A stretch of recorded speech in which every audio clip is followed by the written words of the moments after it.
5 अगस्त सन 2019 की डेवलपमेंट के बाद जम्मू एंड कश्मीर में पहले इलेक्शंस होने जा रहे हैं। जम्मू एंड कश्मीर में डिस्ट्रिक्ट डेवलपमेंट काउंसिल के इलेक्शन अभी कुछ ही दिनों में शुरू होने वाले हैं। 8 फेजेस में इलेक्शन होंगे। 10 डिस्ट्रिक्ट में जम्मू के और 10 डिस्ट्रिक्ट में कश्मीर के, यानी कि दोनों डिवीजन के करीबन 20 डिस्ट्रिक्ट, हर डिस्ट्रिक्ट में 20 डिस्ट्रिक्ट में 14-14 कैंडिडेट पर डिस्ट्रिक्ट, 280 सीटों पर ये चुनाव होंगे। और उसके लिए हर पार्टी ने कमर कस ली है, चाहे वो भारतीय जनता पार्टी हो, जिससे अपने कॉन्फिडेंस है पूरा कि वो ये इलेक्शंस पूरी तरह से जीतेगी। इसके बाद PAGD यानी कि People's alliance for Gupkar Declaration, जिसमें Jammu and Kashmir National Conference lead कर रही है और ज़्यादा सीटें भी उनके पास ही हैं, उनको एक अलग एडवांटेज मिला हुआ है। इसके बाद पीपल्स डेमोक्रेटिक पार्टी, पीपल्स कॉन्फ्रेंस, इसके अलावा कांग्रेस पार्टी और अलग अलग 6 से 7 पार्टियां जो हैं PAGD के साथ PAGD के नाम पर DDC के चुनाव लड़ेंगी, जिस पर हमने पहले भी डिबेट की है कि किस तरह से कैच 22 सिचुएशन जो है PAGD के लिए बनी हुई है। हालांकि उन सारी चीज़ों पर हम पहले डिटेल में चर्चा कर चुके हैं, तो उस पर नहीं जाएंगे। आज का जो मसला है हम उस पर बात करेंगे। आज की जो अखबारों की हेडलाइन है, आज न्यूज़ नाउ की भी अगर आप हेडलाइन देखें तो उसमें यही कहा गया है कि यूनियन मिनिस्टर अनुराग जो है वो DDC पोल्स के इंचार्ज होंगे जम्मू कश्मीर में। BJP fields ex-MOS 2 former ministers also joining poll fray, यानी कि यहाँ पर साफ तौर पर नजर आ रहा है कि भारतीय जनता पार्टी कोई भी यहाँ पर ढील बरतने की कोशिश नहीं करेगी, वो पूरी तरह से तैयार रहेगी। हम कुछ पॉइंट्स में उस पर समझने की कोशिश करेंगे कि क्यों DDC इलेक्शंस को इतनी तवज्जो दी जा रही है और क्यों BJP हो या फिर PAGD हो, जो कि पहले PAGD क्योंकि पंचायत के चुनाव उन्होंने बॉयकॉट किए थे, कॉरपोरेशन के चुनाव उन्होंने नहीं लड़े ऑफिशियल तौर पर, तो उसके बाद भी एक सवाल निशान खड़ा होता है कि इतनी तवज्जो DDC के इलेक्शंस को क्यों। सबसे पहला, DDC के इलेक्शंस को इतनी तवज्जो इसलिए हर पॉलिटिकल पार्टी दे रही है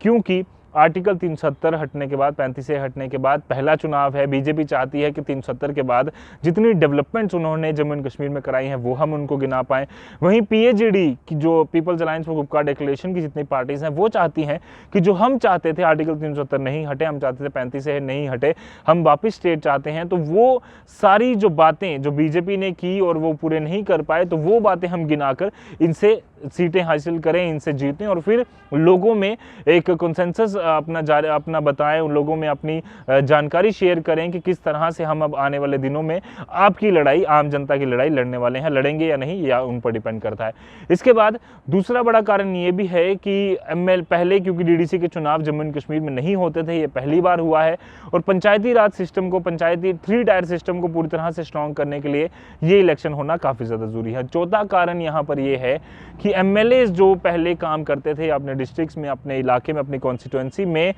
उनसे अब कई सारे काम जो हैं वो ले लिए जाएंगे, या फिर यूं कहूं कि उनकी थोड़ी पावर्स जो हैं वो कहीं ना कहीं कम हो रही हैं और DDC की पावर्स थोड़ी ज़्यादा हो रही हैं, क्योंकि DDC अपने डिस्ट्रिक्ट्स में जो अलग अलग कॉन्स्टिट्यूएंसीज होंगी वहाँ पर किस तरह से वो डेवलपमेंट के काम कर रहे हैं, किस तरह से चल रहे हैं, तो उसमें MLAs को कहीं ना कहीं ये भी है कि शायद DDC को ज़्यादा तवज्जो दी जाएगी आने वाले समय में। सिस्टम इस तरह का है और MLA के इलेक्शन कब हो या कब नहीं हो, ये भी, इस पर भी अभी तक पूरी तरह से संशय बना हुआ है, इस पर आशंका है, इस पर क्लैरिटी किसी प्रकार की नहीं है, तो DDC इलेक्शंस को उस तरह से भी ज़्यादा तवज्जो दी जा रही है। अब आगे बात करते हैं हम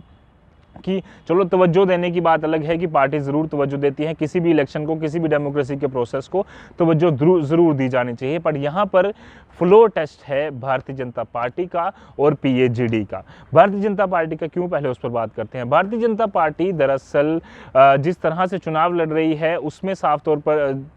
पर दिखता है कि भारतीय जनता पार्टी चाहती है कि आर्टिकल 370, 35 के बाद जितने डेवलपमेंट्स के वादे उन्होंने किए थे उन पर किस तरह से वो खरा उतरी है, उनको लेकर वो जनता के बीच में जाए, अपनी बातें रखे। प्रधानमंत्री नरेंद्र मोदी जी ने जो वादा उनके साथ किया था जब वो 2014 के चुनाव में आए थे, जीत कर आए थे, जब 2019 के लोकसभा चुनाव में जीत के आए थे कि वो 35 से हटाएंगे, वो वादा उन्होंने पूरा किया है, तो कहीं ना कहीं इनको लगता है कि वो वाले वादे जो हमने किए थे वो पूरे किए हैं, इसलिए हमें वोट मिलेंगे। इसीलिए कोई भी ढील भारतीय जनता पार्टी बरतने की सूरत में नहीं नजर आ रही, जिसकी वजह से उन्होंने जो union minister for state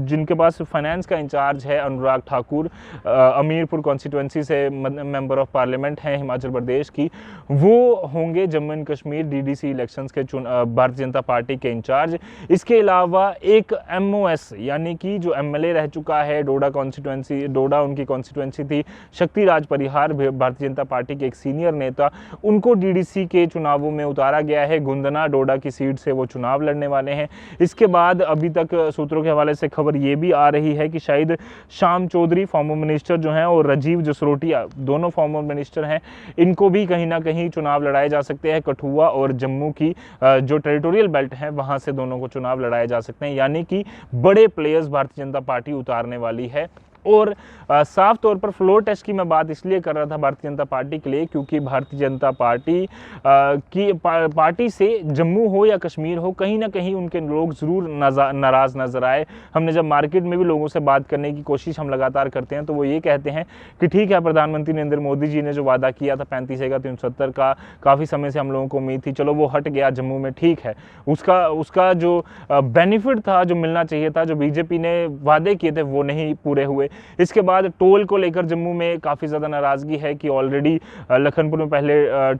Lakhanpur में टोल लगा, जब उसके बाद हम बात करें सरोल टोल प्लाजा लगा, बखनूर में लगने जा रहा है, बंद टोल प्लाजा ऑलरेडी है। तो इससे भी लोगों को नाराज़गी है। भारतीय जनता पार्टी के इस समय प्रदेश अध्यक्ष यूटी जम्मू एंड कश्मीर के रविंद्र रैना जी से नाराज़गी है लोगों की। मीम्स कई सारे आपने देख चुके हैं। वो लोग कहते हैं कि ये सिर्फ बातें करते हैं, इनकी बातें पूरी नहीं होती, क्या जनता उनको वापस से स्वीकार करेगी। इसके अलावा कई सारे बड़े बड़े वादे जो मिनिस्टर्स ने किए थे वो भी अभी तक लोगों को लगता है कि पूरी तरह से उन्होंने वो उन वादों पर खरे नहीं उतरे, इसलिए उनका फ्लोर टेस्ट पूरी तरह से भारतीय जनता पार्टी का। इसीलिए मुझे लगता है कि पूरी तरह से भारतीय जनता पार्टी किसी तरह की डील जो है वो नहीं बरत रही, इसलिए MOS तक को यहाँ पर जम्मू एंड कश्मीर के DDC चुनावों का इंचार्ज बनाया गया है। इसके बाद अब चलते हैं PAGD, People's alliance for Gupkar Declaration को की ज़्यादातर पार्टीज़ की अगर हम बात करें तो लंबे समय तक डिटेंशन पर रही। फारूक अब्दुल्ला, अगर हम बात करें फारूक अब्दुल्ला और उमर अब्दुल्ला की, तो वो करीबन 8 महीने की लंबी डिटेंशन के बाद उन्हें बाहर निकाला गया। महबूबा मुफ्ती की बात करें तो 14 महीने की लंबी डिटेंशन के बाद, इसमें PSA तक उन पर लगा था, उसके बाद उन्हें बाहर निकाला गया। इसके बाद अगर बात करें सज्जाद लोन जो पीपल्स कॉन्फ्रेंस के नेता हैं वो हो गए। इसके बाद बाकी जो अलग अलग पार्टी से कांग्रेस पार्टी होगी, कई सारे पार्टी जो हैं वो लंबे समय तक उनके नेता डिटेंशन पर रहे हैं। सरकार का ये कहना था कि शायद जो हालात हैं वो इतने मकबूल नहीं है, इतने सही नहीं है कि उनको वापस से बाहर निकाल कर उन्हें जो है वो जनता के सामने पेश किया जाए, हालात ख़राब हो सकते हैं। जिसके बाद अब ये सारी पार्टीज़ ने मिलकर ये डिसीजन लिया था कि अब हम मिलकर 370 को वापस लाने के लिए और स्टेटहुड को वापस लाने के लिए जो है एक लड़ाई लड़ेंगे। जिसके बाद अब इन्होंने फैसला लिया कि DDC के चुनाव लड़ेंगे, यानी कि पहला ऐसा मौका होगा कि ये सब पार्टी अपना जो एक फिक्स एजेंडा, एक फिक्स जो स्ट्रेटजी है वो लेकर सामने आएंगे, फिक्स प्लान लेकर सामने आएंगे। PAGD की जितनी पार्टीज़ हैं उनका प्लान, सबसे बड़ा प्लान तो यही है कि 370 वापस आए, पर 370 DDC के इलेक्शंस लड़ने से वापस नहीं आएगा। MP के इलेक्शंस होंगे या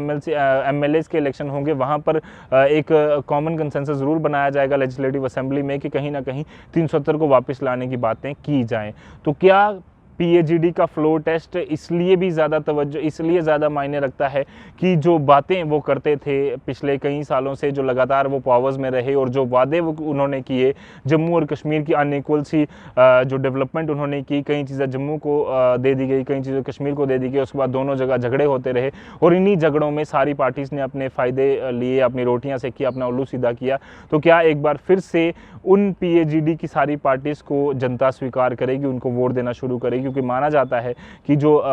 बॉर्डर बेल्ट्स जितनी भी हैं, कहीं ना कहीं JK-NC और PDP का वहाँ अच्छा होल्ड है, कांग्रेस का अच्छा होल्ड है, तो क्या उसका फ़ायदा उनको मिल पाएगा? इसके अलावा जो बड़ी चीज़ हमें आने वाले समय में देखनी होगी कि क्या जो यूथ की बड़े लेवल पर पार्टिसिपेशन हो रही है, तो इंडिपेंडेंट कैंडिडेट किस तरह से इसमें उभर कर सामने आते हैं, वो बड़े पैमाने पर इंडिपेंडेंट कैंडिडेट्स खड़े हो रहे हैं। इसके अलावा लास्ट में जाते जाते बात ज़रूर करूँगा जम्मू एंड कश्मीर अपनी पार्टी की, जो कि नई पार्टी है और नए तरीके से चुनाव लड़ने वाली है। अगर हम PAGD की बात करें तो उसमें कई सारी पार्टीज़ मिली हैं, और अपनी पार्टी की बात करें तो कई सारी पार्टीज़ के नेता साथ में मिलकर उन्होंने अलग पार्टी बनाई है, तो उसका भी कहीं ना कहीं कहीं एक ज़रूर फ्लोर टेस्ट अपने आप में होगा कि पहली बार एज ए चुनावी पार्टी जो है वो सामने आएगी, पॉलिटिकल पार्टी सामने आएगी और चुनाव लड़कर ये लोगों को डिसाइड करने का मौका मिलेगा कि उनके जो नेता अलग अलग पार्टी से इकट्ठे होकर सामने आए हैं, क्या उनको अब तवज्जो दी जानी चाहिए या नहीं दी जानी चाहिए। डीडीसी इलेक्शंस कुछ ही दिनों में शुरू होंगे। हमारी कवरेज भी लगातार इन इलेक्शंस पर जारी रहेगी। आप फेसबुक और यूट्यूब पर हमें फॉलो करते रहिए पल पल के अपडेट्स के लिए। फिलहाल के लिए मुझे मेरे कैमरामैन कमल सिंह को दीजिए इजाज़त। धन्यवाद।